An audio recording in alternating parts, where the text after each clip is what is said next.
is an assault weapon? This is a question that not enough people ask nowadays, especially given how often we hear this term. I mean, we hear it in the media, we hear it from politicians, we hear it from anti-gun groups. You probably even hear it from friends of yours, maybe family members who just don't really know that much about guns.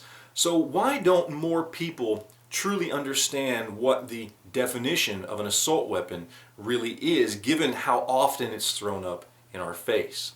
You see, because a lot of you out there probably understand the quote-unquote definition of an assault weapon, but it is important to be reminded, because you may find yourself in a conversation with somebody who just uses this term as a matter of fact and doesn't truly understand what it means or how this phrase or this term even came about, because there is no military definition or even a civilian definition for the term assault weapon. It simply doesn't exist. You see, what's important to understand is that the term assault weapon is a completely 100% made up political term, period. It was politicians, anti-gun politicians, who made this term up. And it's important when you're having a conversation with somebody to not only understand what that definition is, but to understand it was a made up political term to fit an anti-gun agenda. You see, before the mid-1980s, the term assault weapon, well, it wasn't even a thing. It didn't exist. Again, it was a made-up political term to fit an anti-gun agenda.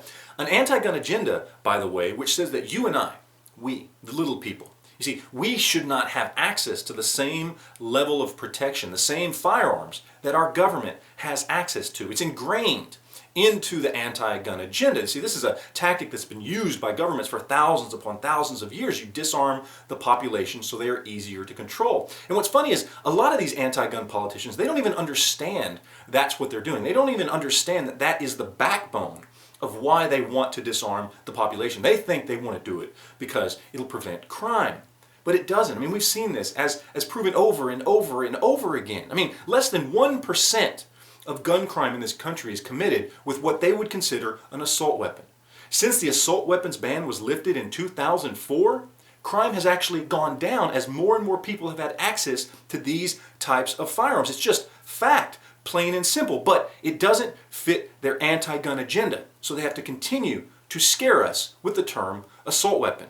And make no mistake, that's what they want. They want you to be afraid of these firearms. They need you to be afraid and terrified of these types of guns. They want you to hate these guns in our society so that you won't care if they try to pass a law. In fact, you will probably stand up and demand the government step in and get rid of these types of weapons altogether. That's what they want. So they need you to be afraid. It's why they use the term assault weapon, or military style assault weapon, or evil assault weapon. Look at some of the assault weapons bans we've had here in this country, whether it be the assault weapons ban of the late 90s into the early 2000s, or some of the state level assault weapons bans we've had. In some of these laws, they've actually used the term evil to describe some functions and features of these guns. Now, take a guess on how many other laws out there that are restricting an inanimate object or regulating an inanimate object actually use the term evil. Well, the number is 0, in case you didn't know.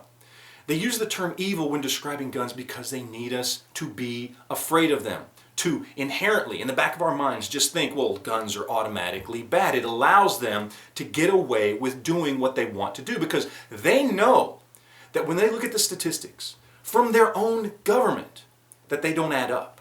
That more guns do not equal more crime. It's there. It's all laid out in front of us. All we have to do is look for it. And they know this. So they can't use statistics to win their argument. So they have to use fear. So if you ever do find yourself in a conversation with somebody who uses this term, try to take that conversation in a direction that will allow you to explain the real truth behind this term, what it means, what the anti-gun agenda means, and how they use these terms to manipulate the people. And yes, I know it can be hard. Some of these people don't want to listen, and it can feel like you're slamming your head into a brick wall, but the truth needs to be put out there as often as possible, to as many people as possible, because restricting these types of firearms, getting rid of these types of firearms, has never been about stopping crime. It's never been about stopping deaths. It's always been about keeping the government in power, about ensuring that the day never comes that the government, with all its corruption, with all its abuse, never has to look us in the eye and face the consequences that come from we, the people.